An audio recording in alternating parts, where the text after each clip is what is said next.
obrigado, seja bem-vindo. Obrigada. Então, boa noite a todos. Boa noite. Eu quero agradecer muito o carinho com que eu fui recebida aqui na casa, pelos trabalhadores, por todos aqueles que frequentam, né? E dizer que estou muito feliz por estar aqui, porque essa tarefa podem ter absoluta certeza que é muito mais importante para mim do que para vocês, né? Preciso muito mais ouvir e aprender do que qualquer pessoa que esteja aqui nesse local. Então, é com esse espírito que a gente inicia a nossa conversação. Falei quando eu cheguei, não era exatamente uma palestra, eu não me intitulo assim, mas uma expositora da nossa doutrina, nessa doutrina que eu abracei já desde muito pequenininha, porque venho de uma família espírita, tive a graça e a responsabilidade de nascer numa família espírita, né? Conheço muito bem algumas pessoas ali mencionadas, né, pelo Eduardo aqui, já trocamos algumas ideias, então é de muita responsabilidade muito grande, né, ter nascido numa família espírita. E esse tema dessa noite, o homem no mundo, ele é um item do capítulo Sede Perfeitos, é o item 10 do capítulo Sede Perfeitos, do Evangelho segundo o Espiritismo. Eu deixei o meu no carro, acabei roubando aqui da casa. Roubando não, só tomando emprestado. Daqui a pouco eu prometo que eu devolvo. Mas enfim, ele é do item 10 aqui do Evangelho, no capítulo Sede Perfeitos. E o capítulo 10, como fala o próprio título, né, fala sobre perfeição. Porque Jesus, né, na sua época, no seu tempo, ele nos disse: sede perfeitos como o perfeito é nosso Pai Celestial. É claro que quando a gente fala de perfeição, de nós termos perfeitos, a doutrina e Jesus quis dizer, né? Jesus quis dizer, e nós espíritas dizemos, que é uma perfeição relativa, porque perfeito de fato é apenas Deus. Porque se nós nos tornarmos perfeitos como perfeito é Deus, né? Nós seremos Deus, aí não vai ter mais só um Deus, né? Vai ter o Deus e a Sandra, né? Então não cabe, né? Então Deus, perfeição mesmo, é apenas de Deus. E esse capítulo aqui, ele é muito interessante, ele tem uma parte, tem várias partes interessantes, uma dessas partes é o homem no mundo, como eu mencionei antes, e uma das partes que é muito, muito falada na nossa doutrina, e vocês já ouviram milhares de vezes, assim como eu já ouvi milhares de vezes, e já falei muitas vezes quando eu tenho oportunidade de estar, né, fazendo uma exposição doutrinária, tem um item aqui chamado Homem de Bem. Todo mundo já deve ter ouvido falar e deve ter lido várias e várias vezes, né? Havia uma época na minha vida, né, que eu sempre falava de reforma íntima. Uma necessidade minha, porque é um desejo meu, uma necessidade minha como espírito de fazer reforma íntima em mim, né? A gente normalmente quer fazer nos outros, né? Mas a gente tem que fazer na gente mesma, a gente é responsável por nós mesmos, né? Mas era uma necessidade minha e continua sendo. Então, reiteradamente eu falava, né, sobre o homem de bem. A ponto da minha irmã, que também é espírita, né, como falei, eu venho de uma família espírita, só tenho ela, né, não tenho mais irmãos, só tenho ela.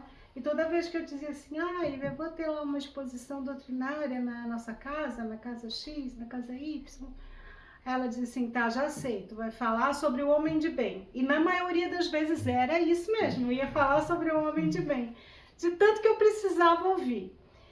E todos nós precisamos ouvir essa lição inúmeras vezes, e temos que ler inúmeras vezes, porque esse é o objetivo da nossa vida, é nos tornarmos pessoas de bem, né? Quando nós nos referimos a homens, é homens e mulheres, evidentemente. Todos nós precisamos nos tornar pessoas de bem. O objetivo da nossa vida nessa experiência e todas as outras que a gente já teve e terá é a evolução, é nós evoluirmos. E a evolução é esse caminho, né? Que está muito bem descrito aqui no Evangelho, nesse capítulo Sede Perfeitos, através dessa parte. Então agora a gente vai fazer uma brincadeira.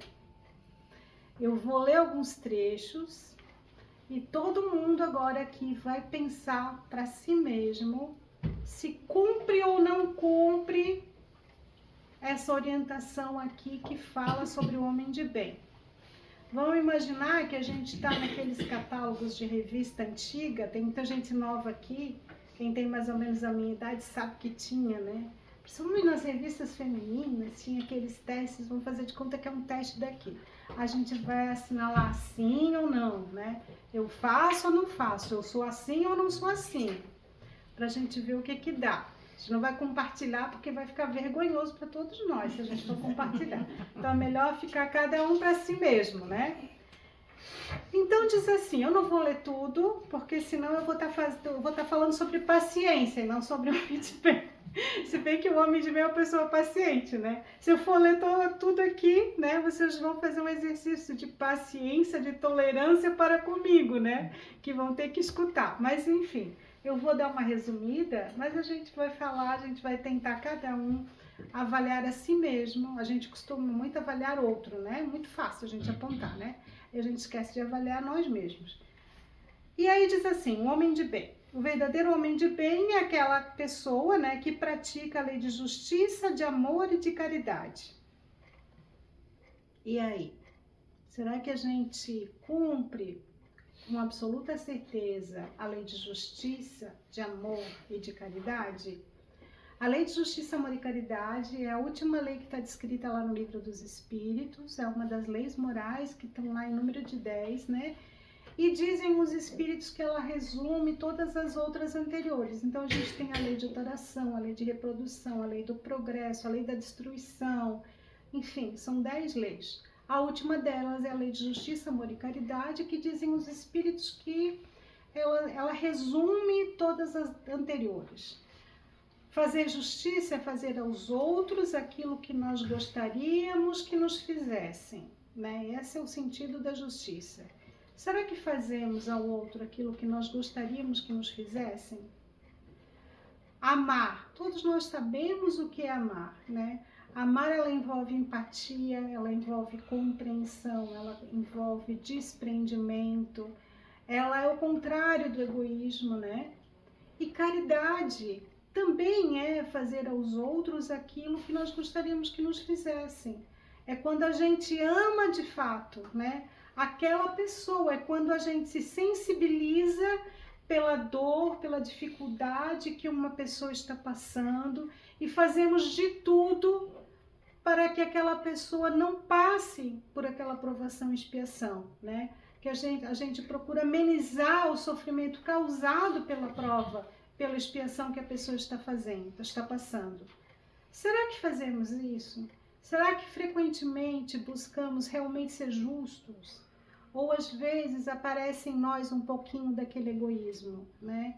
Será que amamos verdadeiramente ou às vezes escolhemos a nós mesmos, né? Será que somos efetivamente caridosos?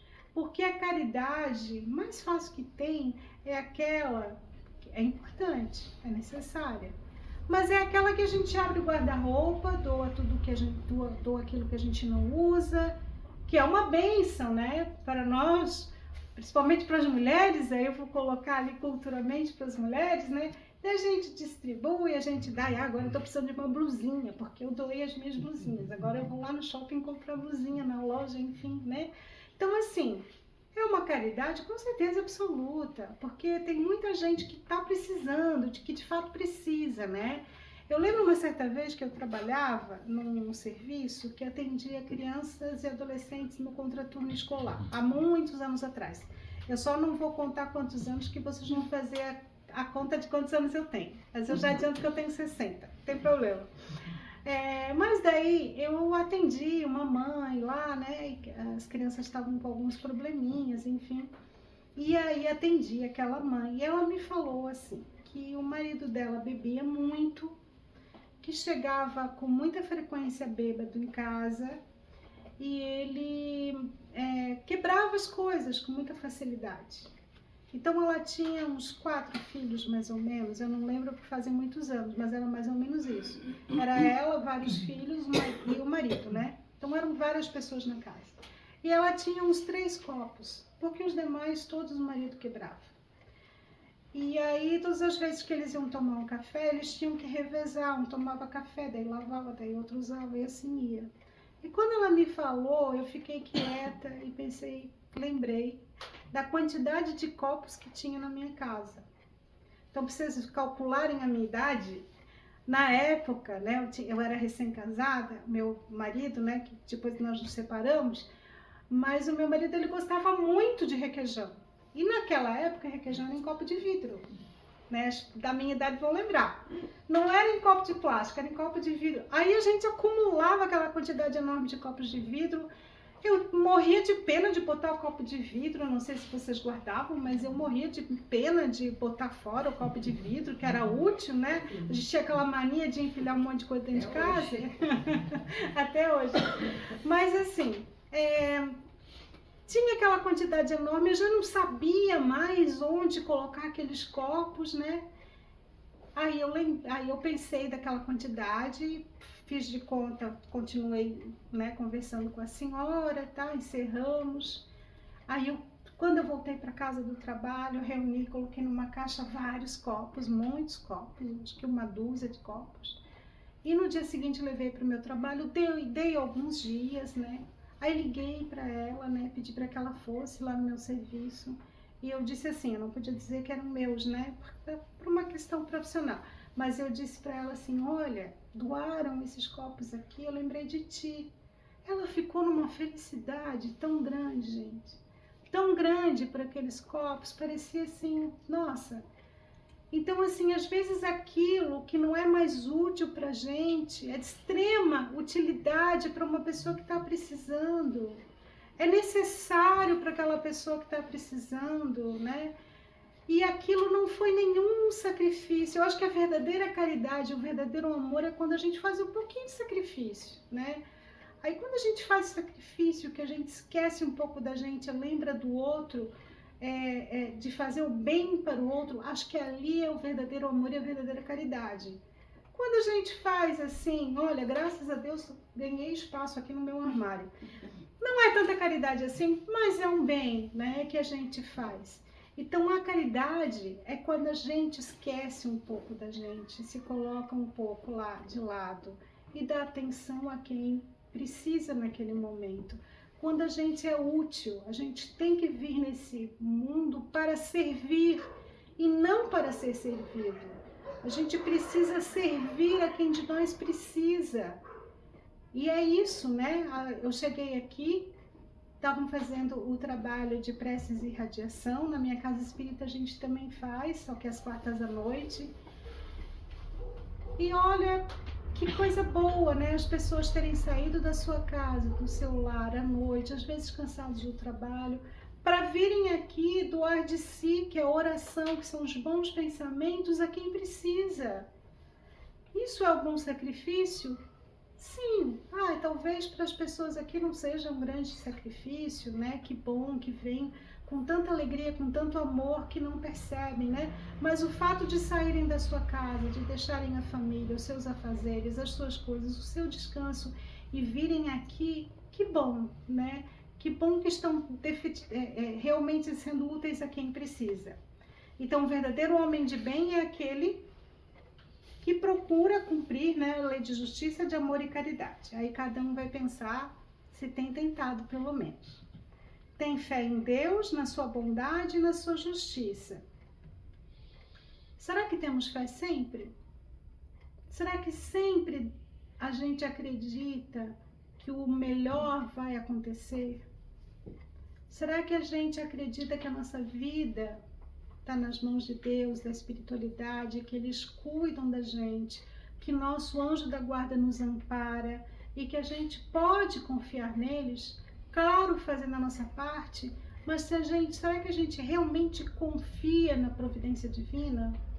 É uma pergunta. Tem fé no futuro, por isso coloca os bens espirituais acima dos bens temporais, que são os bens materiais. Estamos fazendo isso? Estamos colocando os bens espirituais à frente dos bens materiais? É claro que se a gente está no mundo, que nós vamos falar um pouquinho mais depois, a gente tem necessidade sim dos bens materiais. Então nós precisamos trabalhar, Precisamos ter uma casa confortável, né? Um carro que nos leve, que possibilita, que facilite a nossa vida, roupas adequadas, né? Para nós nos apresentarmos, para a temperatura, enfim. Claro que precisamos de várias coisas materiais, precisamos. Mas a gente está colocando isso à frente dos bens espirituais ou não? Outra pergunta. Sabe que todas as vicissitudes da vida, todas as dores, todas as decepções são provas ou expiações, e aí que vem o problema. E as aceita sem murmurar. Quando chega a dor, o que a gente faz? É uma pergunta também que eu faço, né, para todos nós, inclusive para mim. A gente passa por uma dor, a gente se queixa, a gente reclama, a gente acha que não é merecedor de passar por aquilo, a gente se pergunta por que Deus está fazendo isso comigo. É interessante, eu estava fazendo uma outra exposição doutrinária numa outra casa e falava sobre o desencarne, né, de pessoas queridas, a saudade, né? E aí eu lembrei de uma palestra do Haroldo Dutra, que falava sobre esse mesmo tema, e ele dizia assim, né, que uma das mães que mais sofreu, provavelmente a que mais sofreu, foi Maria, nossa querida mãe Maria Santíssima. Porque ela era mãe de um jovem, claro que naquela época as pessoas desencarnavam muito mais jovens, mas Jesus tinha 33 anos, era muito jovem. E ele jamais fez mal para alguém, né? A gente sabe disso, não preciso, né, tomar tempo aqui da exposição para falar sobre isso, sabemos quem era Jesus, né? E ela viu seu filho amado, tão jovem, que só fazia o bem e falava o bem, ser torturado, porque ele foi torturado, Jesus, ser crucificado, e morreu na cruz como um criminoso, que também não merecia aquele desencarne. Mas Jesus, muito menos pela conduta que ele sempre vinha tendo, porque ele só falava de amor e de Deus, né? Então vamos nos colocar um pouquinho no lugar da Maria, de ver o seu filho sendo crucificado ainda muito jovem, sem ter nunca feito mal a ninguém. Então vamos nos colocar no lugar daquela mãe, né, que viu o seu filho passar por todo aquele sofrimento. Maria sofreu? Com certeza absoluta. Foi dolorido? Foi difícil? A gente não tem dúvida disso. Com certeza absoluta foi. Mas Maria se desesperou? Em algum momento nós vemos algum relato de que Maria, mãe de Jesus, se desesperou ao ver a situação pela qual passava seu filho? Não, não há relatos disso. Porque quem tem fé em Deus e tem fé no futuro, passa pelas dores. Nós todos aqui passamos por inúmeras provações. A não ser aquela menina ali muito bonita que está no colo da mãe, todos nós aqui já passamos por inúmeras dificuldades, né? Por inúmeras... E talvez ela tenha passado por alguma também, espero que não. Mas todos nós passamos por situações muito difíceis, né? Todos nós já passamos por muitas dores. Então a dor, ela faz parte da vida. Então vamos passar por outras? Eu gostaria de dizer que não. Ninguém nunca mais aqui vai passar por prova e expiação, porque a gente agora está na casa espírita, vai dar tudo certo. Vai dar tudo certo, não tenho dúvida disso. Mas a gente sabe que as dores fazem parte da nossa vida, né? Então vamos passar por dores, por dificuldades? Sim. Essa dor vai doer? Vai, infelizmente vai. Precisamos nos desesperar? Não, porque a gente sabe que a vida continua, porque a gente sabe que um dia essa prova, essa expiação termina. Se a gente for olhar aqui, né, principalmente para quem tem os cabelos brancos ou pinta que nem eu, sabe que todas as dores um dia terminam. A gente olha para trás, quanta coisa a gente já passou na vida, já sofreu, já foi difícil, e a gente conseguiu vencer. E apesar de tudo, a gente está aqui na casa espírita. Que bom, né, que a gente veio aqui na casa a que a gente é espírita, que a gente frequenta aqui. Que bom que a gente consegue se locomover até aqui, vir até aqui, apesar de todas as dificuldades que cada um de nós já passou pela vida, né? Então as dores, elas também têm o seu fim. Então isso é ter fé no futuro e é ter fé em Deus. O homem possuído de sentimentos de caridade e de amor ao próximo faz o bem pelo bem sem esperar recompensa. O nosso irmão ali falava, quando eu estava falando sobre o Eduardo, eu estava falando sobre, preparando, né, o trabalho de prece e radiação, que quando a pessoa ela já galgou um pouco mais, ela está mais espiritualizada, ela não tem sequer o sentimento do perdão, porque ela não se sente ofendida, né? Então é muito interessante, né? Eu fiquei pensando sobre isso que o irmão tinha falado, e de fato, né? Se a gente não se sente magoado, a gente não vai ter nenhum gesto, né, da gente perdoar, né? E quem faz de fato a caridade, quem é amoroso e faz com desprendimento, muitas vezes não se dá conta do quanto aquele gesto é importante para aquela pessoa. Muitas vezes faz por amor, sem se dar conta, né, que está sendo de fato útil e caridoso, porque acha natural fazer aquilo. É natural ajudar alguém, né, a atravessar a rua. É natural que a pessoa esteja passando por dificuldades financeiras, eu tenho alguma coisa a mais em casa, eu levo para aquela pessoa, né? É natural determinadas atitudes que a gente toma em benefício das outras, a ponto da gente não entender que aquilo é caridade. E se é caridade, a gente de fato não espera recompensa. Porque a caridade, a gente sabe, né, que Jesus falou, fora da caridade não há salvação. Ele não falou fora da igreja, fora da doutrina espírita, fora de qualquer local. Ele falou fora da caridade, porque caridade é a maior expressão de amor ao próximo. Encontra satisfação nos bens que derrama, nos serviços que presta, é bom, humano e benevolente para com todos, sem preferência de raças nem de crenças, e vê todos como irmãos. A gente ainda sabe o quanto o nosso mundo sofre com preconceitos de todas as ordens. Respeita nos outros todas as convicções sinceras. Em todas as circunstâncias, a caridade é o seu guia. Não tem ódio, nem rancor, nem desejo de vingança. E, a exemplo de Jesus, perdoa e esquece as ofensas.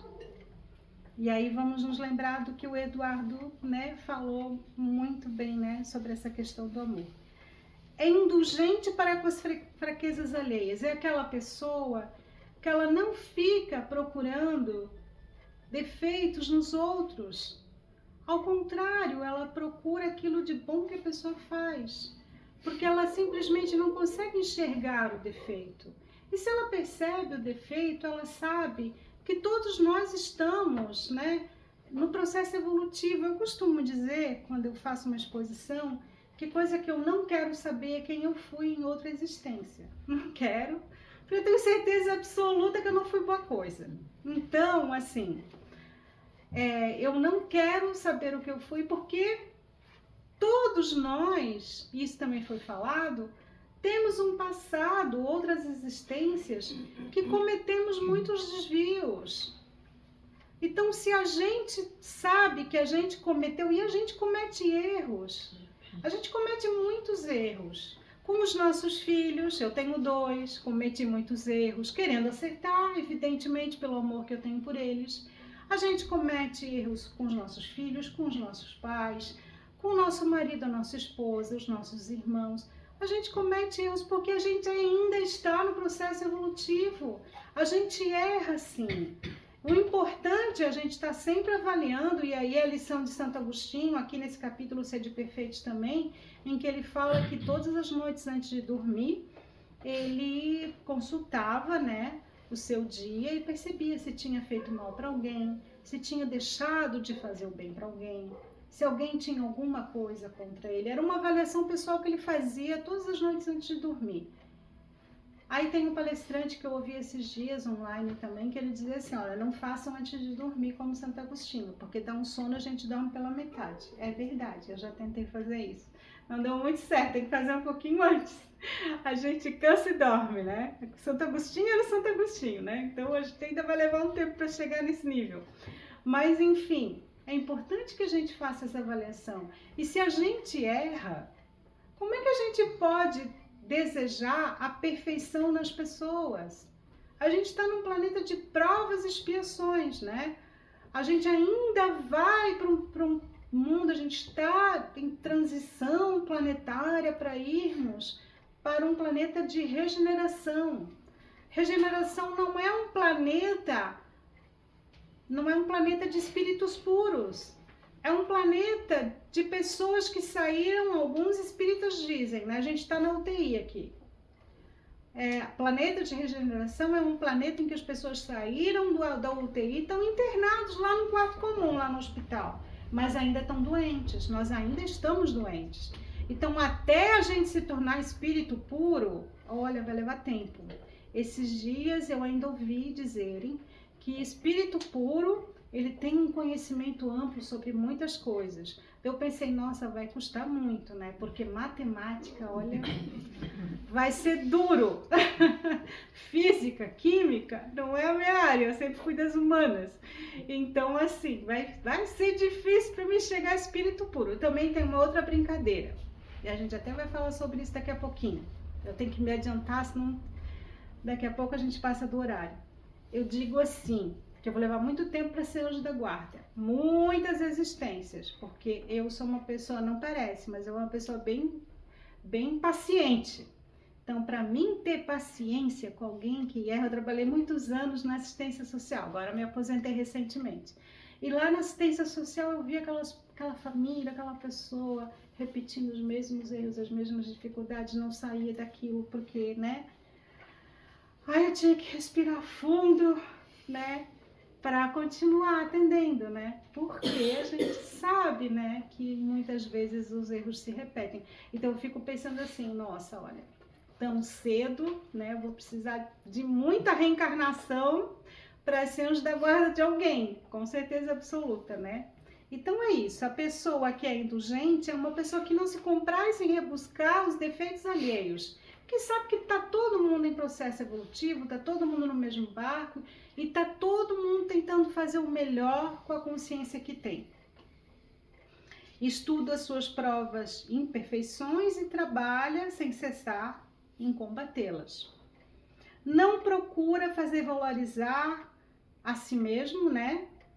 Então, costuma muito mais ouvir do que falar de si. Não se invadece com a fortuna.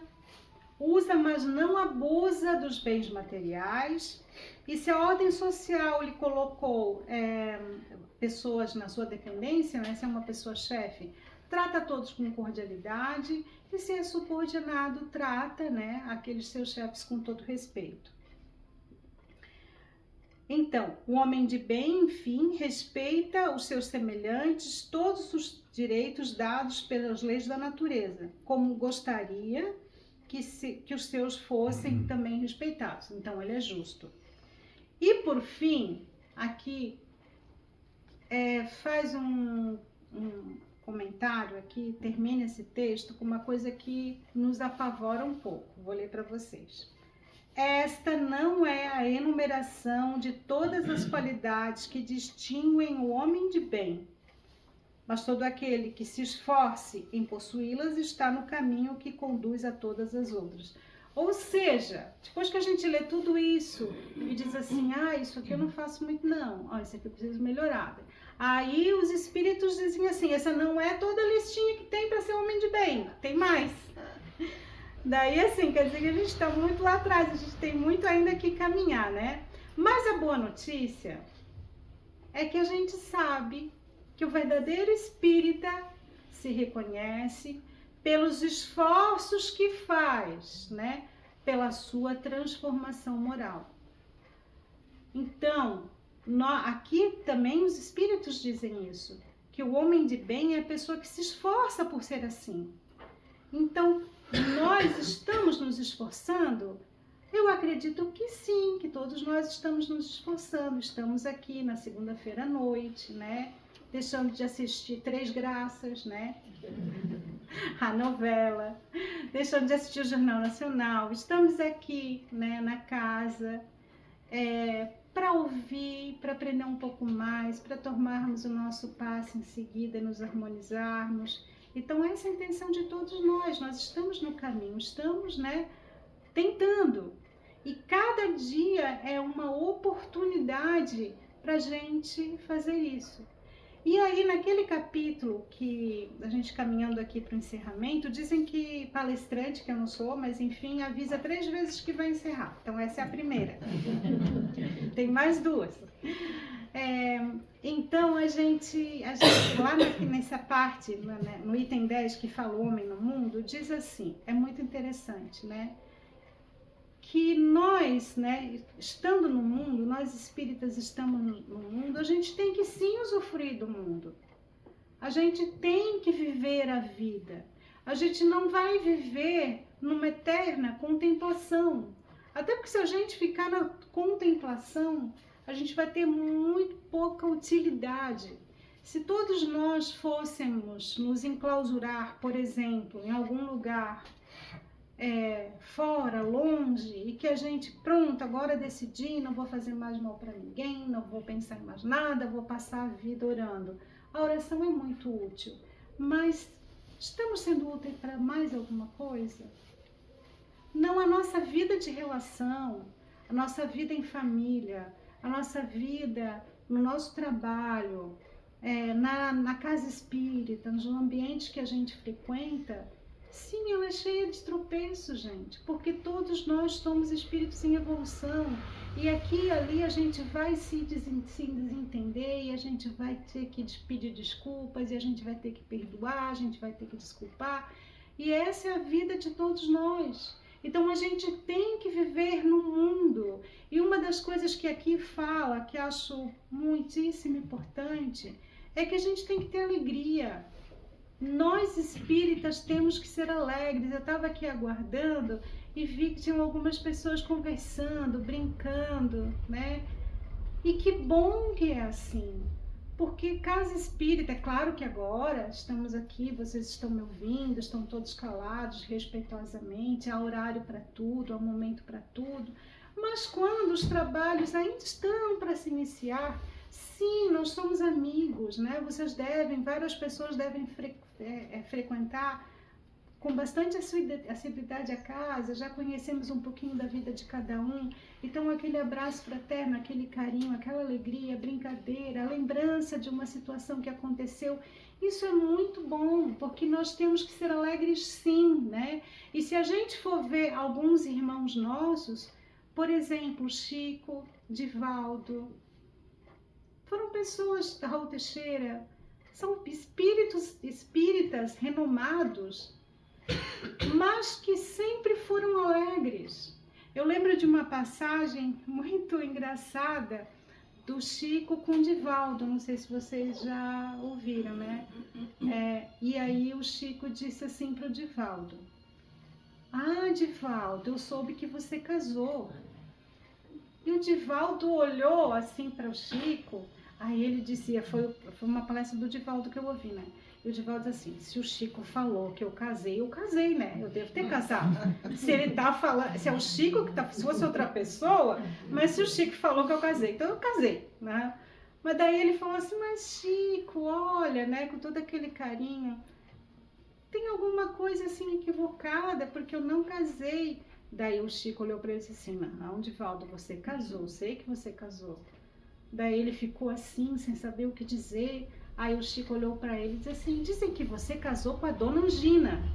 Porque o Divaldo tinha tido um episódio, ele estava com a Gina, ele estava com um problema cardíaco, né? Aí o Divaldo riu e disse, é verdade, Chico.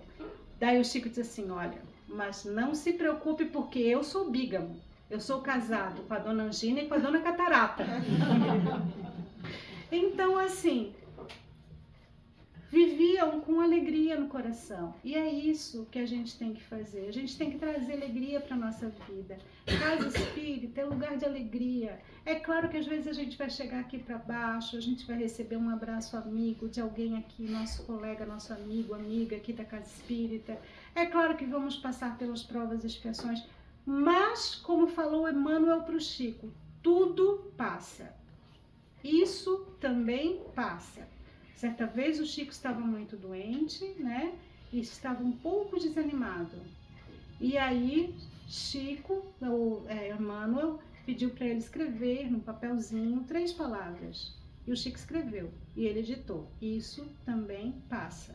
E pediu para ele colocar ali na cabeceira, nos pés da cama dele. Toda vez que ele acordasse, ele ia enxergar aquelas palavras ali. E é verdade, né? Isso também passa. Tudo na nossa vida haverá de passar um dia. E só para contar mais uma historinha, que agora eu lembrei, para a gente falar da alegria, alguns aqui já devem ter lido Joana de Ângeles. Eu confesso para vocês que é difícil ler Joana de Ângeles, né? Algumas obras são mais fáceis, outras mais difíceis, mas o problema não está com Joana de Ângeles. O problema está com a gente que não sabe entender o que ela escreve. Mas enfim.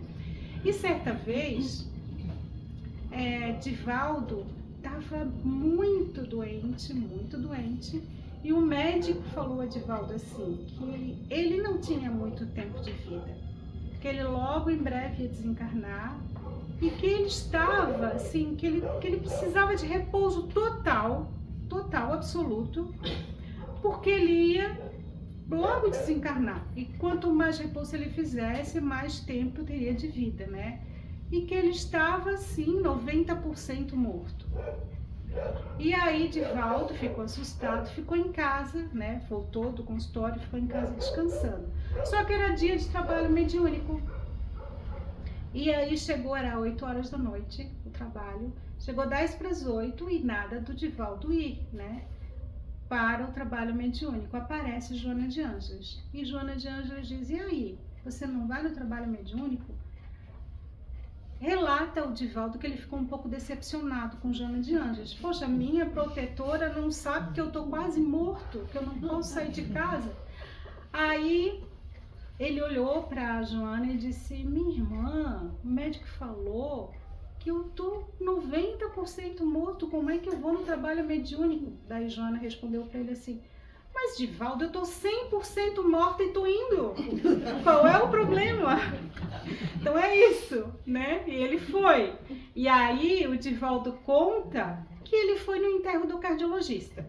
Ele viveu, o cardiologista desencarnou, ele foi no enterro de um cardiologista. E é isso, né? A nossa vida está nas mãos de Deus e vamos confiar na espiritualidade, vamos viver a nossa vida da melhor maneira que a gente conseguir. Então, que Deus nos proteja e que nossos anjos da guarda estejam sempre juntos. Muito obrigada. Obrigada.